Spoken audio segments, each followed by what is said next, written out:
Hello, welcome to episode 282 of the Epic Film Challenge. This was the 6th film in my 24-hour movie marathon, Marley. This is a biopic of, well, not a biopic, but a documentary film about the life of Bob Marley. Now, me, personally, all I really knew about Bob Marley was One Love, you know, a few of those other songs that he made. I knew that he was a Rasta, and I knew that he smoked a lot of weed. That's all I knew. So I went into this not really knowing anything about it other than that he's like this musical legend. And it was a brilliant, brilliant film, very well made. They go back to the roots of, you know, his life. And I didn't realise that his father was a white man who kind of just came into this, you know, Jamaican little shanty town almost. And, you know, just had a short relationship with a Jamaican woman. And Bob Marley was, you know, was conceived. And I don't think I'm not sure if he ever met his father, but, you know, he wasn't really a part of his life.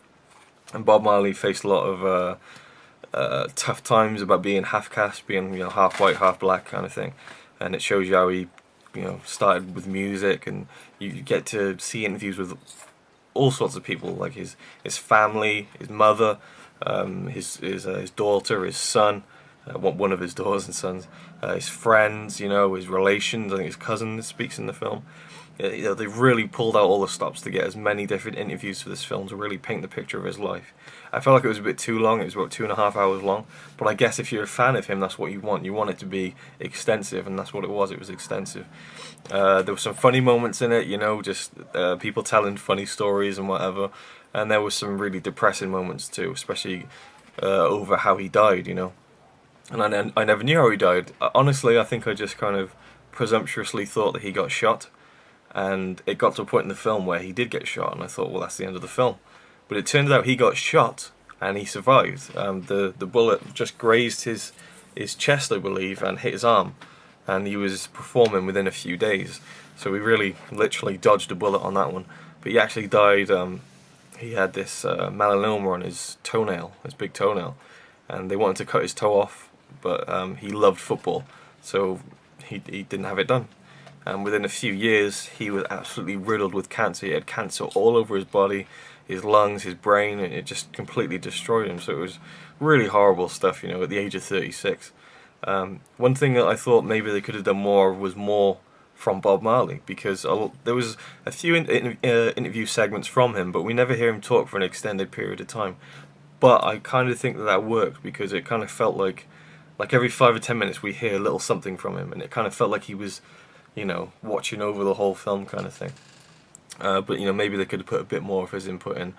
But I guess I did kind of like the way that it only featured a little bit of him, and then you get all his friends and family telling the rest of the story. It tells how, you know, he was very adulterous, but he didn't really believe in having a monogamous relationship. He thought that was a Western idea, even though he was married. And it gives you the fact that he fathered 11 children from 7 different relationships outside of his marriage. And when that happened, that caption came up on the screen, everyone in the cinema went, "Oh, and they were like, only because they were old." Yeah, and but it was funny towards the end of the film. Well, at the end of the film, the credits, and there was like one of his songs playing. You know, people were singing it in the cinema and stuff, and it was kind of like, this is a bit weird. It's kind of cool, but at the same time a bit like awkward. And then there was a guy waiting to clean the cinema, and he was kind of just bobbing up and down the balls of his feet, nodding his head to the song.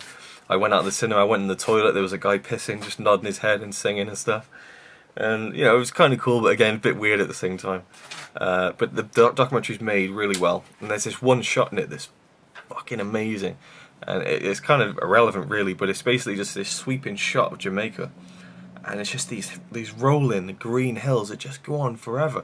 It looked like a CGI shot from Avatar. It didn't look real, but it obviously was, and it was just like, wow. And they showed it twice during the film, which, you know, fair play, because it was an amazing shot. But yeah, overall, really, really enjoyed it. It's a brilliant documentary. You should definitely check it out, even if you don't like Bob Marley. I think you do have to really appreciate music, though. If you don't like Bob Marley and you don't like music, it probably won't be for you.